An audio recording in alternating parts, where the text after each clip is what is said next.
एक वृद्धा बा जो आफ्नै मनकी कुराडी भन्नार्यान् भिडियोमा न बा छ, न आमा, न बुवा, न दाई, न भाइ, न छोरा, न छोरी।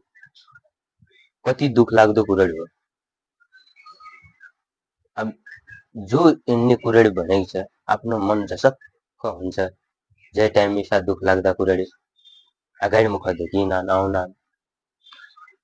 मैले यो भिडियो तमुन माझ शेयर गर्दै चाहे तमुनलाई कसो लागन्छ यो भिडियो सबै हेर्दिया कसो लागन्छ तपाईँको प्रतिक्रिया कमेन्टमा दिया सबैजना है। मेरो कुनै छैन, न आमा मेरो बाउ, न मेरो दिदी बहिनी, न मेरो दाजुभाइ, कोही छैन, एक्लै छु।